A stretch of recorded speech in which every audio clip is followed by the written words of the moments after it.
옆 사람에게 주의 이름으로 사랑합니다. 오늘 같이 우리 묵상할 말씀은 성령 받은 사도들의 사역입니다.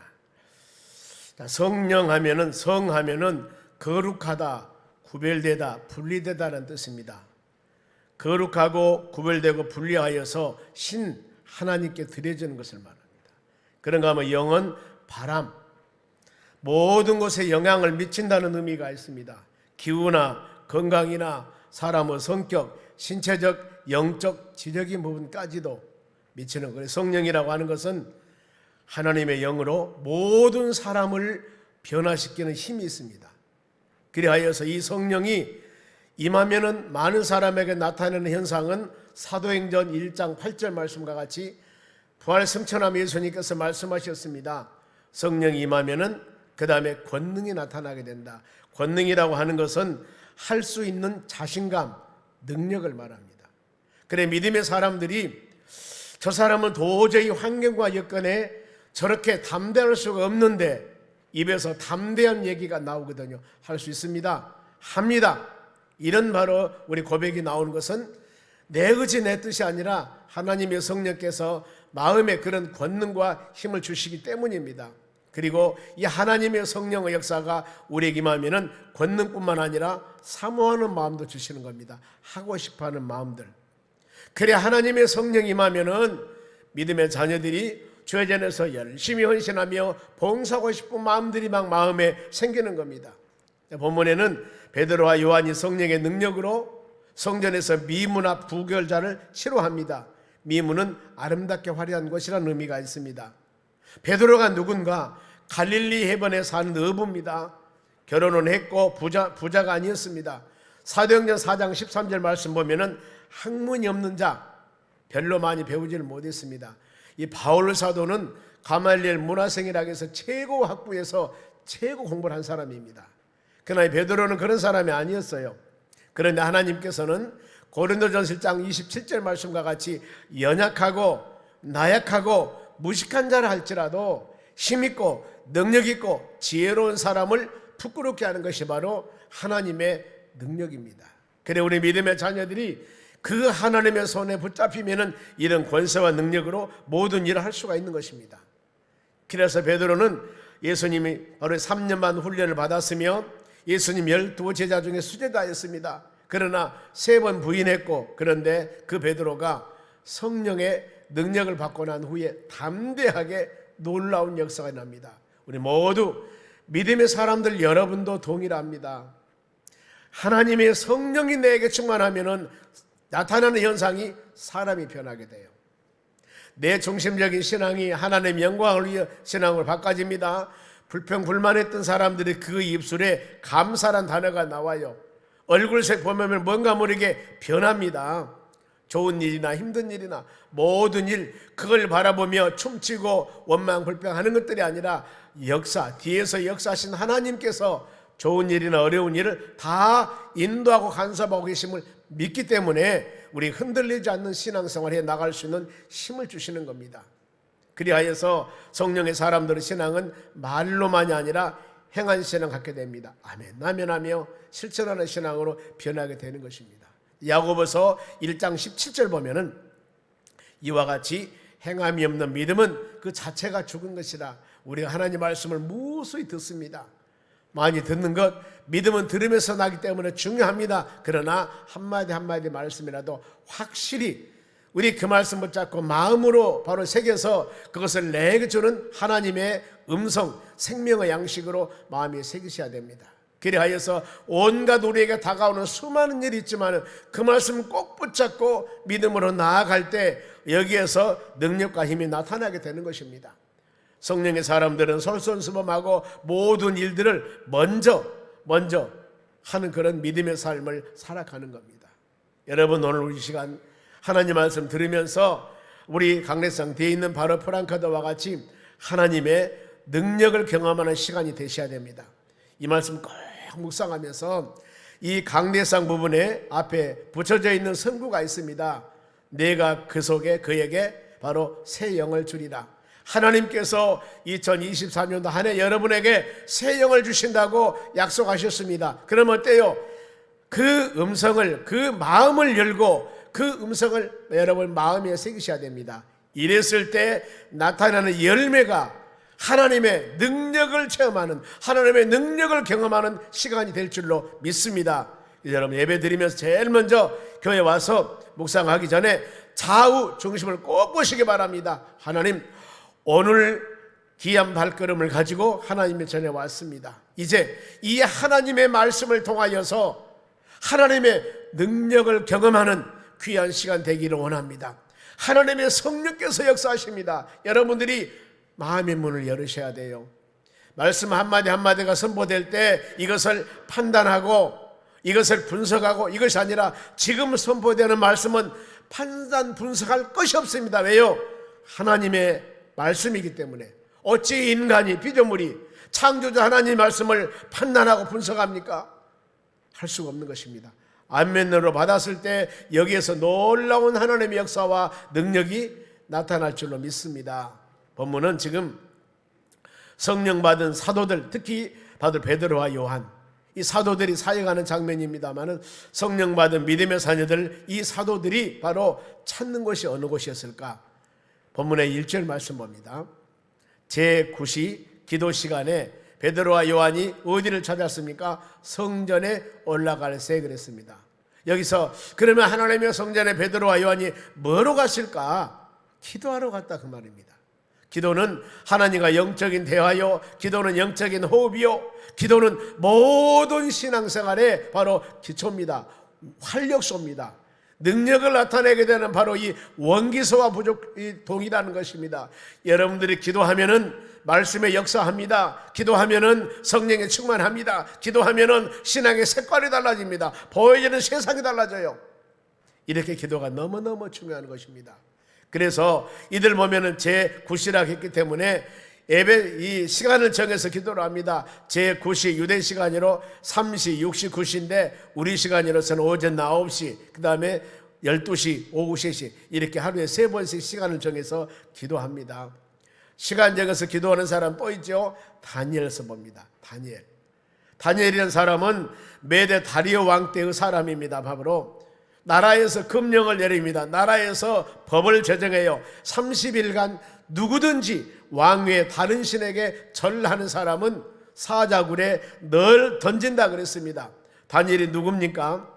전국을 120도에 바로 이 전국을 통치한 사람이 있고 그 중에서도 총리가 셋 있는데 세 총리 중에서도 제일 높은, 그야말로 왕 다음의 지위를 갖고 있는 이런 고급, 최고급 공무원입니다. 그러면은 최고급 공무원은 어때야 돼요? 나라에서 정하는 법을 잘 지켜야 됩니다. 그런데 다니엘 보세요. 다니엘서 6장 10절 보겠습니다. 다니엘이 이 조서에 왕의 도장이 찍힌 것을 알고도 지금 나라에서 국법으로 정해서 왕위의 다른 신에게 절하면 큰일 납니다. 그러는데 이것을 최고급 공무원인 다니엘은 알아요. 알고도 자기 집에 돌아가서 윗방에 올라가 에루살렘을 향하여 창문을 열고 전에 하던 대로 꾸준히 하루에 3번씩 기도했는데 전에 하던 대로 하루에 3번씩 무릎을 꿇고 기도하여 그의 하나님께 감사했더라. 지금 이것은 국법을 어긴 일입니다. 국법을 어긴 일인데 하나님께서는 바로 이 믿음의 자녀들에게 하루에 3번씩 기도하라고 하나님께서 법을 정해 주었습니다. 그러면 여러분, 지금 최고급 관료 공무원으로서 국법을 지켜야 할 것인가, 아니면 바로 하나님 법을 지켜야 할 것인가, 이 갈등입니다. 지금 이런 상황에서 믿음의 종인 다니엘이 행한 행동입니다. 하루에 3번씩 시간을 정하여 예루살렘 향하여 기도했다라고 기록하고 있습니다. 그러니까 다니엘의 신앙입니다. 그는 환경을 초월하며 기도하는 사람이었습니다. 지금 법으로 정했습니다. 이 환경 초월합니다. 하나님 중심적인 기도였습니다. 전심을 다하는 기도였습니다. 이런 기도는 승리케 하게 되어 있습니다. 믿음의 기도는 여러분 승리합니다. 이 사도행전 10장 고넬료라는 사람이 있습니다. 이분은 직업 군인입니다. 바로 이달리아다나 군대 백부장인데 제9시 기도 중에, 여기도 보면은 군인인데 얼마나 바쁘겠어요? 일정 결혼해도 시간을 정해서 기도 중에 하나님의 음성을 듣습니다. 기도할 때 이와 같이 여러분, 우리는 기도가 얼마나 중요한가. 베드로와 요한은 신실한 동역자였습니다. 그들이 변화받기 전에 갈릴리에서 바로 이 고기를 잡는 사람이었으나 변화받고 난 후에는 사도직을 같이 감당합니다. 예수님 사랑받고 인정받는 자였습니다. 예수님 순환, 부활 모두 증거한 동역자입니다. 동역자라고 하는 것은 함께 일하는 사람, 예수 부활을 증거하고 하나님의 나라를 위해서, 진리를 위해서 바로 생명 바쳐 열심을 다하는 사람들이 바로 사도 동역자입니다. 바울이라는 사람이 신약에서 신약전서가 27권인데 그 중에서 13권을 기록한 사람이 바울 사도입니다. 그런데 이 바울 사도가 어마어마하게 귀한 사역들을 감당합니다. 사도행전 28장으로 됐는데 바로 사도행전은 성령행전, 전도행전이라고 합니다. 그래서 금년 2023년도 한 해도 새 영을 부어주셔서 여러분의 심령 가운데 하나님의 성령이 충만케 하기 위해서는 바로 성령에 관한 말씀을 계속 여러분들이 들으셔야 돼요. 성령 밖에서 힘쓰고 애써야 됩니다. 그래 할 수만 있으면 사도행전을 안 벗어나려고 합니다. 물론 구약에서도 신약에서도 하나님의 성령의 역사 가운데 이루어졌던 일을 스토리로 바로 금년 한 해 동안 하나님 말씀을 증거하려고 마음에 지금 계획을 세우고 있습니다. 믿음의 자녀들이 금년 한 해만큼은 예배 시간만큼 예배 시간에 계속 하나님의 성령이 바로 이 여러분의 심령의 머리에서 발끝까지 흠뻑 젖어서 충만하게 모든 심령들 한 생명도 빠지지 않고 전 교인들이 예배 참석한 믿음의 사람들이 성령 충만하여 믿음으로 승리해 나갈 수 있도록 하나님 말씀으로 풍성하는 그런 한 해가 되었으면 합니다. 이 사도행전 13장부터 시작해서 28장까지 전체 내용이 바울 사도가 복음을 증거하는 그런 바로 이 사역들입니다. 많은 고난도 있었지만은 그 바울 사도가 복음을 증거할 때 가는 곳마다 하나님께서 동역자를 예비해 주셨습니다. 프리스가 아굴라 부부가 있었습니다. 바울과 실라가 있었습니다. 디모데가 있었습니다. 수많은 사람, 이런 사람이 있었기 때문에 바울이 그 어마어마한 사역을 감당할 수가 있었던 겁니다. 오늘날도 동일합니다. 저희 교회도 지금까지 32여 년 동안 하나님의 은혜 가운데 이렇게 바로 하나님께서 세워진 것은 많은 여러 동역자들이 같이 눈물 흘리며 기도하며 헌신했기 때문에 하나님의 교회로서 지금 앞으로도 창대하게 세워 나갈 줄로 믿습니다. 이를 위해서 여러분, 우리는 많이 기도해야 됩니다. 모든 붓에서 헌신하는 여러분도 동일합니다. 동역자들이 있어야 됩니다. 마음과 뜻을 같이 하는 믿음의 사람들, 그리하였을 때 합력해서 선을 이룬다고 말씀합니다. 로마서 8장 28절에 하나님의 뜻대로 부르심을 입는 자들에게는 모든 것이 합력했을 때 선한 뜻을 이루어지게 되는 것입니다. 그들은 하나님의 성전을 찾는데 열심을 했습니다. 시간을 정해서 기도했습니다. 그러면은 성전에 올라갈 때, 기도하러 성전에 올라가는데 가는 과정에서 지금 어떤 일들이 발생됩니다. 그 일이 어떤 일인가? 2절 말씀 보겠습니다. 이 하나님의 성전에 올라가는 중에 나면서 못 걷게 된 일을 사람들이 메고 오는데, 이는 성전에 들어가는 사람들에게 구걸하기 위해서 날마다 미문이라는 성전에 두는다니라. 아마 이름은 없는 이 사람은, 걷지 못한 이 사람은 바로 구걸, 거지입니다. 날마다 하나님의 성전 앞에서 바로 한 번 주세요 하며 바로 이 걷는 사람이, 이 구걸하는 사람이었습니다. 이분은 바로 선천적인 지체 장애자입니다. 날 때부터. 얼마나 여러분 어려운 삶을 살아가겠습니까? 몸이 제대로 움직여야만이 노동을 하든가 직장을 다니든가 무슨 일 할 텐데 걷지 못하니까 얼마나 힘들어요.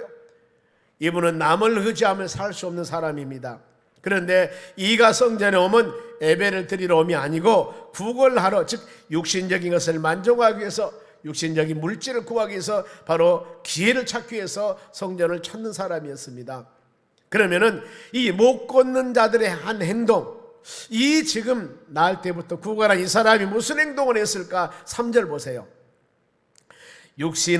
3절입니다. 그가 베드로와 요한이 성전에 들어가서 보고 구걸하거늘 그랬습니다. 베드로와 요한이 성전에 들어가니 거기서 뭐요? 구걸하는 겁니다. 구걸이라는 단어는 자비, 불쌍히 여김, 동정이라는 의미가 있습니다. 그러면 이 시대에 구제하는 행위를 최고 미덕으로 여겼습니다. 어려운 사람이 있으면 지나가지 말고 도와줘야만이 요즘 말하면 신사랍니다. 멋진 신사라고 하는 것은 바로 이와 같이 어려운 사람을 도와주는 것입니다. 오래전에 중국에 선교하러 갔습니다. 선교하러 갔는데 고기를 시켜서 바로 먹고, 우리는 고기를 시키면은, 고기를 아니라 음식을 시키면은 4명 5명이 가면은 한 음식을 시켜서 4명 5명이 두세 가지 시켜서 계속 그야말로 이만한 밥태기도 안 된 걸 다 먹어버립니다. 그런데 옆에 있는 사람 보니까 이렇게 도시 사람이어서 음식을 먹는데 서너 가지 시켜가지고 3분의 1도 안 먹고 다 놔두고 거예요. 왜 저렇게 먹지 못한 것을 남기고 갈까 했더니 물어보니까 선교사 그래요. 중국 사람은 많이 시켜가지고 안 먹고 가는 것이 멋진 신사랍니다. 지금 어쩐가 몰라요. 그 사람이 잘못 해석하면 그랬지만 제가 그렇게 들었습니다. 많이 시켜가지고 엄청 시켜가지고 조금만 먹고 가면은 이 사람 멋쟁이 신사라는 거예요. 우리는 어떻습니까? 완전히 다 먹어버리죠. 남기면 안 돼. 하나님을 주시고 다 먹어야 돼. 이거잖아요. 시대 흐름이. 그러니까 이 시대, 지금 이 시대 성전 앞 미문 앞에서 구걸하는 이 구걸자는 이 시대에 바로 많은 구걸자가 있으면 누구든지 도와줘야 되는다. 우리도 마찬가지죠. 그런데 이런 사람을 가장 멋진 사람으로 여겼답니다. 요한복음 9장에 보면은 날 때부터 맹인된 자가 있습니다. 보지 못한. 그런데 예수님이 맹인된 자를 치유합니다. 그래, 그 전에 그 사람이 무엇을 했는가? 앉아서 구걸하는 자더라 그랬습니다. 여기 보더라도 구걸이라는 게 나오지 않습니까? 이게 사회적인 통념입니다. 그때 최대의 관심은, 여러분, 이 사람들의 최대의 관심은 물질을 구하는 것입니다. 생활을 연명을 위해서 영생 구원에 관한 관심은 여러분 없습니다. 그러면은 이런 말씀 묵상할 때마다 여러분의 신앙을 한번 점검해 보세요. 나는 무엇 때문에 예수를 믿었는가? 나는 왜 지금 오늘 성전에 왔는가? 하루를 예배를 드리는가? 물론 처음 신앙생활 할 때는 질병을 치료하기 위해서, 물질적으로 부여하기 위해서, 아니면은 우리 삶 가운데 수고하고 무거운 짐이 너무나 많아. 예수님께서 말씀하셨어요. 수고하고 무거운 짐진 자들 다 내게로 오라고. 이렇게 수고하고 무거운 짐만 가지고 왔는데 이것만 해결받는 것이 내 인생의 목적이었어. 이렇게 살아갔습니다. 그러는데 우리가 이제 신앙생활 쭉 하다 보면은 이것이 전체가 아니로구나. 믿음 안에 영혼 구원하는 것이 얼마나 중요한 것을 나중에 깨닫게 됩니다. 여러분, 그래서 처음에 교회에 와서 그야말로 육신적인 소욕들이나 세상 것들이나 내 어떤 바로 목적의식, 이것만 해결받기 위해서 온 사람이 있을 때 너무나 나무나가지 마시고, 그것 때문에 그 영혼은 하나님 좀 찾은 것입니다. 그러면은 이제 우리가 말씀을 들으면서 난다고 했기 때문에 하나님의 말씀을 쏙쏙 듣고 믿음이 성장하다 보면은 이것은 지역적인 것이고, 진짜 중요한 것이 우리 영이 나날이 말씀 듣고 믿음으로 강건하게 세워나가는 것, 이렇게 신앙이 성장 성숙하게 바로 변하게 되는 것입니다. 그러면 로마서 8장 5절 한 말씀 봅니다. 자, 육신을 따르는 자는 육신의 일을, 영을 따르는 자는 영의 일을 생각하라니, 이렇게 할 수밖에 없습니다. 육신을 따르는 자는 육신적인 일, 즉 여기에 이 미문 앞에 있는 이 구걸하는 사람은 먹고 마시는 것이 지금 내 소원입니다. 그런가 하면은 신앙생활하는 사람은 그것과 좀 차이점이 있죠. 그래서 건강한 신앙의 방향은 로마서 8장 13절입니다. 너희가 육신대로 살면 반드시 죽을 것이요, 우리 육신은 바로 이 때가 되면 늙기도 하고 썩기도 하고 죽기도 하고 다 그렇습니다. 근데 영으로서 몸의 행실을 죽이면 살리라 그랬습니다. 육신적인 욕심, 육신적인 소욕, 이것을 죽이는 것은 하나님의 성령의 충만함입니다. 내 세상에 모든 사람이, 어찌 육신적인 욕심 없는 사람 누가 있겠습니까? 다 있죠. 그런데 이것이 육신적인 소욕을 줄이고 하나님 은혜와 사랑을 마음에 충만히 더 많이 간직하려면 기도하면서 성령 충만함을 입으셔야 됩니다. 빛으로 오신 예수님께서 여러분들의 마음을 만지셔야 됩니다. 그랬을 때 무엇이 중요하는지 우리가 먼저 깨달을 수가 있는 것입니다. 그리하였을 때 우리가 성령의 전신갑주를 입고 믿음으로 나아가는 여러분들이 되시기를 바랍니다. 그러면은 구걸하고 걷지 못한 자에게 베드로가 한 일이 뭐였을까? 그냥 그 구걸한 그 사람에게 금일봉을 주었을까? 무엇을 했을까? 4절 한번 봅니다. 베드로가 요한과 더불어 주목하여 이르되 우리를 보라 하니, 아니 지금 구걸하는 자는 뭔가 모르게 베드로와 요한이 가다가 그냥 아무 소리 않고 성전에 들어가 볼 줄 알았는데, 많은 사람은 그저 들어가 보는데 가다가 걸음을 멈춰서 나 좀 봐, 나 좀 봐 이래서는 바로 이 구걸하는 사람, 아차 사람 만났구나, 임자 만났구나, 이제 나에게 뭐 좀 주겠지 하고 그런 마음을 갖고 있었을 겁니다. 여기서 주목하라는 것은 눈여겨보다, 바로 열중하여 보다, 관찰하다, 이런 의미가 있습니다. 우리는 세상을 살면서 잘 바라봐야 됩니다. 못된 거 바라보면 안 됩니다. 아담과 하와가 특히 창세기 2장 17절에 선악을 알게 하는 나무를 먹으면 죽는다는 하나님께서 말씀으로 선포해 주었습니다. 그러면 그들은 그 말씀 붙잡고 나가야 되는데 3장에서 보니까 이 악한 사단 마귀란 놈이, 뱀의 모양을 하고 마귀란 놈이 미혹을 합니다. 아니야, 너 그거 먹으면 죽지 않아.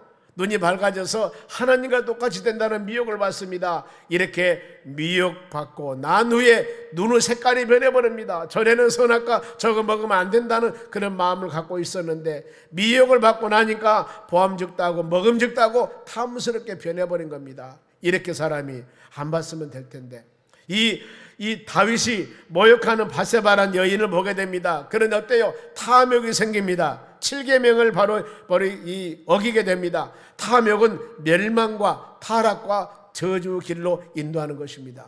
그럼 우리는 무엇을 바라보셔야 됩니까? 이브리서 12장 2절에 바로 십자가 죽으시고 부활하신 예수님을 바라보셔야 됩니다. 아멘. 여기에 영생이 있고 여기에 구원이 있고 여기에 생명이 있음을 우리가 마음으로 깊이 새기셔야 됩니다. 베드로 바라보라 하면 그 지금 바로 구걸하는 그에게 내적인 마음에 예수를 영접할 수 있는 마음이 있는가, 저 사람이 예수를 영접할 수 있는 마음의 준비가 됐는가, 이것을 알아보기 위한 것입니다. 즉 구원받을 만한 믿음이 있는가, 예수를 영접할 준비가 됐는가, 그 10년 가운데 사모하는 마음이 있는가, 또 마음의 문을 열고 있는 자인가, 열라고 하는 자인가, 이것을 보기 위해서 바로 이 베드로와 요한은 주목, 나를 좀 보라고 한 것입니다. 그러면은 베드로가 우리를 보라 했을 때 걷지 못한 자 기대는 뭐였을까? 우리가 뻔히 알죠. 금일봉이었을 겁니다. 5절 말씀 봅니다. 그가 그들에게 무엇을 얻을까요 바라보고는 그랬습니다. 아니 모든 사람 다 지나가는데 서서 나 좀 바라봐 했을 때는 어때요? 뭐 좀 한 움큼 주겠구나 이렇게 생각을 했는데, 그 지금 걷지 못한 자는 육신적인 충조가 물질적인 기대를 하고 있었습니다. 그랬는데 바로 전혀 자기가 원하는 것이 아니었다는 겁니다. 그래서 우리가 여기서 바로 마음속 깊이 생각할 것들은 믿음으로 성장 성숙하려면 먼저 우리가 하나님 말씀 묵상하셔야 됩니다. 왜냐하면 마태복음 6장에 보면은 예수님께서 제자들에게 이 산상보훈에서 너희가 먹을 것, 마실 것, 입을 것, 이것 때문에 너무나 걱정하지 말라. 그러면서 바로 이 시청각 교육을 시킵니다. 보아라, 하늘나라 다니는 새들을 보아라. 그들이 겨울에 그렇게 추운 날씨에 모든 먹을 것도 없는데 죽지 않고 다 살아가지 않느냐. 들에 피는 백합화를 보아라. 엄동설 안에 다 얼어 죽어볼 줄 알았는데 바로 춘삼월에 따뜻한 날씨가 되니까 비도 오게 되고 땅이 녹습니다. 거기에 개나리, 진달래 필뿐 아니라 여러 가지 풀들이 쭉 솟아나서 이름도 모를 모든 풀들, 산의 꽃들이 아름답게 피지 않느냐. 누가 한 줄 아느냐. 다 내가 먹이고 다 내가 기르고 한 것이라고 말씀을 합니다. 그러면서 제자들에게 가르치는 말씀이 있습니다. 이 말씀 우리에게 준 말씀입니다. 마태복음 6장 33절입니다. 이 말씀 보세요. 그런즉 너희는 먼저 그의 나라와 그 의를 구하라. 이 말씀 뭡니까? 우리 제일 우선순위가 물론 육신에 연약한 자들 치료하는 것이 1번입니다. 그러나 더 먼저 우리의 1번 순위는 그 나라와 의를 구하라, 그 말입니다. 하나님의 나라와 우리가 어떻게 하면 의는 올바른 뜻인데, 하나님 말씀 안에 믿음 안에 온전히 살아갈 수가 있겠습니까? 믿음의 자녀들로서, 구원받는 하나님의 자녀들로서 부끄러움받지 않는 삶을 어떻게 하면 살 수 있겠습니까? 하나님 믿음으로 아름답게 사는 길을 좀 가르쳐 주세요. 인도해 주세요. 깨달음 주세요. 이렇게 기도하는 것이 먼저 우리의 기도라, 그 말입니다. 먼저. 그러는데 바로 이 그렇게 기도하면은 이 모든 것을 내게 더하리라고 말씀합니다. 이 모든 것이 뭐예요? 방금 말씀드린 겁니다. 먹을 것, 마실 것, 입을 것. 여러분, 우리에게는 이게 필요합니다. 필요합니다.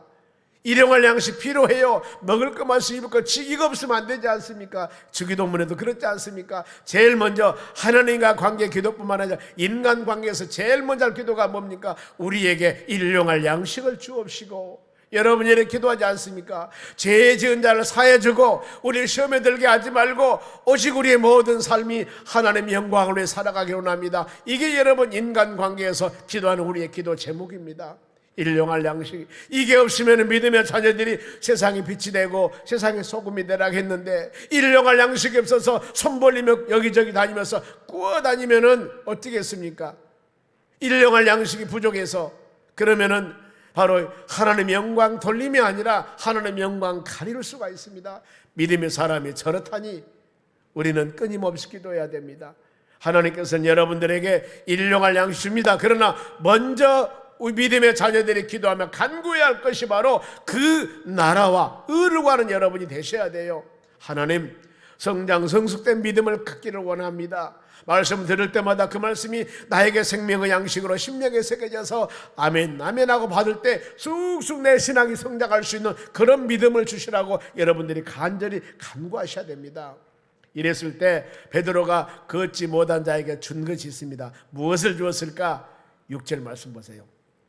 베드로가 이르되 은과 금은 내게 없거니와 그가 기대했던 물질이 아니었습니다. 내게 있는 것을 너에게 주노니 곧 나사렛 예수 그리스도 이름으로 일어나 걸어라. 아멘. 물질이 아니었습니다. 능력 있는 예수 그리스도 이름이었습니다. 그 결과 그는 바로 평생 소원이었던 그 바로 이 선천적인 장애에서 해결받게 되는 것입니다. 당시 사도들의 전도는 아무것도 준비하지 않고 전적으로 주님 의지하는 자비랑 전도가 있었습니다. 이 베드로와 요한도 그 주님 말씀 붙잡고 나아가서 많은 사람에게 예수 복음을 증거하는 놀라운 그 사역을 감당합니다. 예수님께서 여기저기 다니면서 전도하려면 돈이 필요하다. 그러니 내가 너희들에게 바로 카드를 하나 줄 테니까 마음대로 긁어서 마음대로 바로 쓰라. 이렇게 주님 하셨을까요? 주님 그렇게 하지 않았습니다. 여러분, 우리가 깊이 생각할 겁니다. 전도하고 하나님의 사역은 물론 물질이 필요합니다만은 물질 우선순위 가지고 물질로 모든 일을 하려고 절대 생각하지 마시기 바랍니다. 만일에 이것이 우선순위였다면 예수님께서 제자들에게 어마어마한 금은 보석 주면서 이거 팔아서 마음대로 쓰라고 했을 거예요. 그렇게 하지 않았습니다. 마태복음 10장 10절 보세요.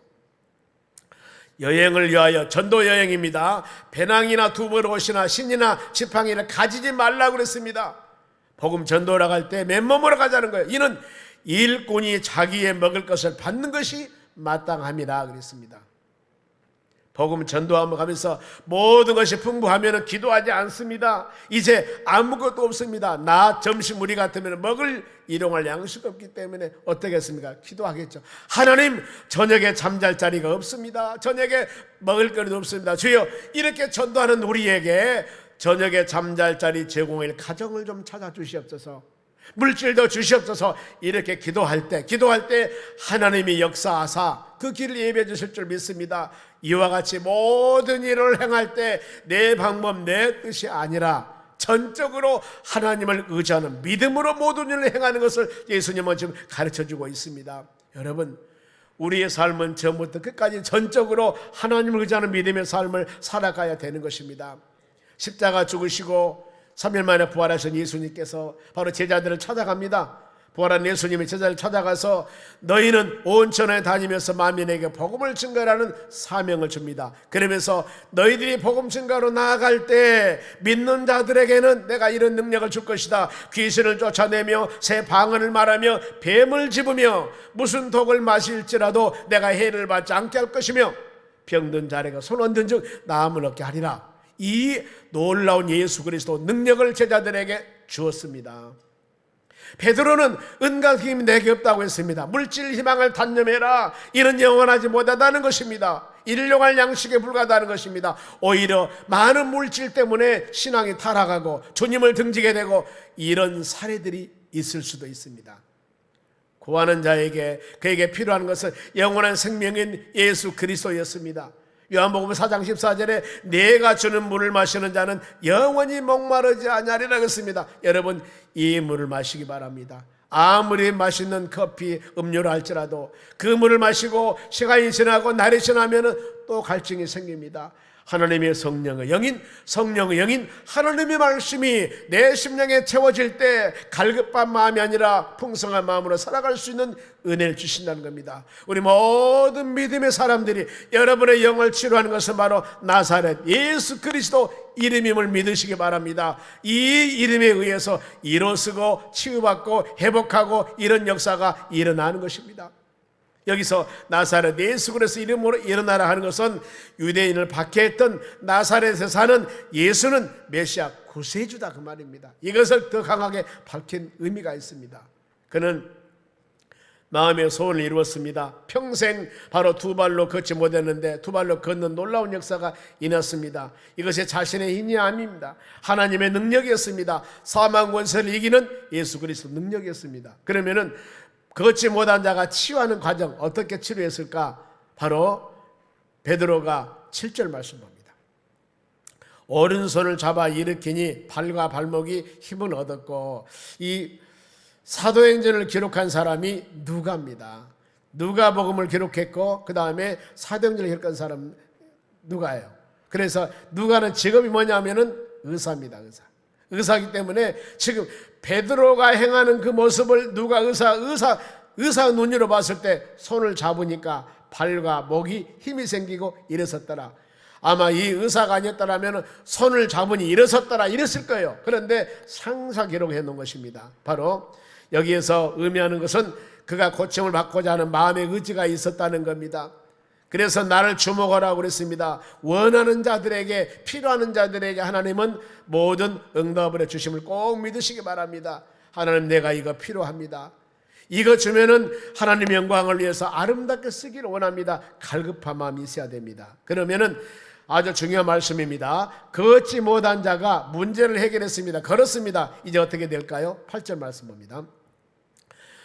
뛰어 서서 걸으며 그들과 함께 성전으로 들어가면서 걷기도 하고 뛰기도 하고 하나님을 찬송했더라. 이겁니다. 바로 믿음의 자녀들이 간혹 하나님께서 여러분들에게 물질적인 부요함, 아니면 육체적인 건강, 아니면 성령의 충만함, 경제적으로 육신적으로 여러 가지 영적으로 이런 의미 뭔가 모르게 기도하며 간구했었는데 하나님이 그것을 이루어 주셨습니다. 해결 받았습니다. 그러니 어때요? 하나님, 이제 내가 볼장 다 받습니다. 응답 받았습니다. 그러니 하나님은 나에게 더 이상 필요하지 않습니다. 건강 회복했으니, 부자 되었으니, 성령 충만했으니 이제 내 마음대로 좀 신앙생활 해 나가기를 원합니다. 이런 사람들이 꽤 많습니다. 그런데 이 선천적으로 걷지 못한 이 바로 장애우가 돈 한 푼 안 들이고 예수 이름으로 그 완전한 치료받고 난 후에 그들이 어디를 찾았습니까? 주님을 등지고 세상을 향하여 룰루루 날아라는 것이 아니었습니다. 성전에 들어가서 하나님을 찬송했다고 기록하고 있습니다. 그러면은 하나님이 왜 이 사람을 치료해 줬을까? 베드로라는 사람은 손을 통해서 이걸 받으시길 원하시는 거예요. 그러면은 우리의 지금 여러분이 신앙생활 하면서 여러 가지 상상외로 아니면은 기대외로 많은 응답을 받고 믿음으로 살아가는 여러분이라고 한다면 꼭 이거 생각하셔야 됩니다.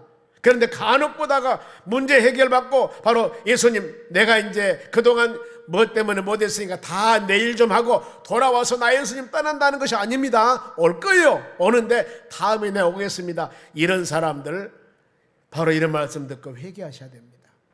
회개하셔야 됩니다. 누가복음 17장에 10명의 나병 환자를 예수님이 치유해 주셨습니다. 그런데 10명 그 나병 환자 가족 식구 격리해서 사람 대접 받지 못합니다. 그래서 10명이나 되는 사람 무리들을 예수님이 치료해줬는데 예수님 앞에 엎드려서 기도한 사람은 세상에서 천대받는 사마리아 사람 딱 한 사람이었습니다. 예수님 물어봅니다. 바로 아홉은 어디 있느냐고 예수님 물어보는 거예요. 아니, 내가 분명히 10명을 치료해줬는데 나명 9명은 그 치료받아서 널널로 날라라 가버린 거예요. 한 사람만 지금 와서 주님을 찾는 겁니다. 우리는 이것 깊이 묵상하시면서 그래, 하나님이 나를 구원해 주셨고 수많은 주의 은혜 주셨는데 거룩한 주일 아버지 직장뿐만 아니라 가정을 줬고 온갖 주었는데 하나님의 영광을 위해서 온전하게 믿음으로 살아가기를 원합니다. 이런 간절한 여러분의 기도가 있어야 됩니다. 세상에 아무리 나를 땡기고 유혹한다 할지라도 나는 주님의 은혜 잊을 수가 없습니다. 주님이 나를 찾으십니다. 이런 마음 가지시고 주 안에서 승리하는 여러분 되시기 바랍니다. 그러면서 일본 사람들의 반응입니다. 와, 저렇게 사람이 변해버리다니, 저런 일이 예수 믿고 일어났다니, 이 반응. 그랬을 때 내가 내 목에 힘을 주는 것이 아니었습니다. 10절 말씀 마지막입니다. 그가 본래 성전 미문에 앉아 구걸하던 사람인 줄 알고, 이런 사람이었죠. 그에게 일어난 일 어떻게 일어났습니까? 일어나 걸어다니지 않습니까? 아니, 세상에 이것은 불가능한 일입니다. 이것은 어떤 의사도 치료할 수 없는 불가능한 일입니다. 그런데 불가능한 일이 지금 일어나 버린 거예요. 보면은요, 심히 놀라 여기면 사람들이 놀라지 않습니까? 하나님께서는 여기 예배드리는 여러분도 하나님의 은혜 가운데 치유와 회복과 은혜 받는 사례들이 얼마든지 많이 있을 것입니다. 이럴 때마다 여러분 간증하세요. 내가 질병을 치료받았으면 질병 어려운 가운데 있는 사람에게 살아가는 성도예요. 나는 여차여차해서 어려운 사람이었는데 예수님 은혜 안에 믿음으로 이렇게 되었습니다. 나는 경제적으로 쫄딱 망해버리고 힘든 사람이었는데 여차여차해서 하나님의 은혜 가운데 지금 해보겠습니다. 나는 시험 당하고 힘들고 어려운 영혼이었었는데 하나님이 이렇게 여차여차해서 하나님 은혜 가운데 이렇게 해보게 살고 있습니다. 간증입니다. 간증이에요. 사람들이 놀라지 않습니까? 이를 통하여서 여러분 우리가 하나님 영광 돌리는 믿음의 사람이 되어져야 되는 것입니다. 바로 하나님의 능력은 능치 못할 리 없습니다. 하나님의 능력은 모든 일을 행하십니다. 치유의 능력, 주님의 능력을 의지할 때, 믿음으로 순종할 때 우리의 삶 가운데 놀라운 하나님의 은혜가 내려주실 줄로 믿습니다.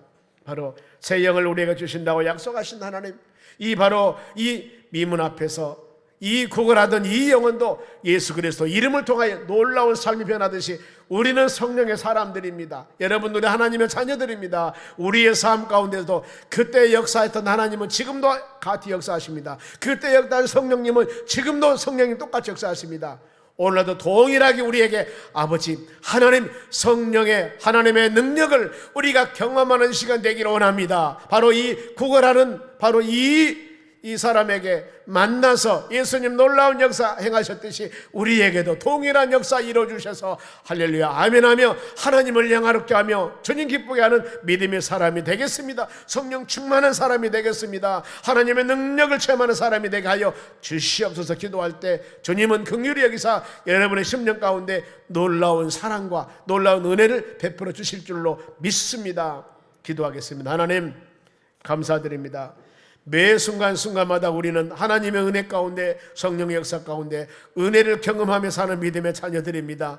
이것을 잊어버리고 산다면 우리 금년 한 해 성령을 부어주신다고 약속하셨기에 믿음의 자녀들 하나님 주시는 성령 충만히 받아 우리의 가정이나 사업장 일터 모든 삶 가운데 능력 있는 믿음의 자녀로서 코로나19 모든 것은 나사렛 예수 이름을 물리쳐버리고 활개를 피겨서 비상하는 우리의 삶이 되기를 간절히 원합니다. 주의 은혜 내려 주시옵소서. 풍성한 권능을 내려 주시옵소서. 한 생명도 좌절 절망하지 아니하고 예수님 붙잡고 나사렛 예수 이름 붙잡고 믿음으로 승리해 나갈 수 있는 권세와 능력을 허락하여 주시옵소서. 감사하며 예수님의 이름으로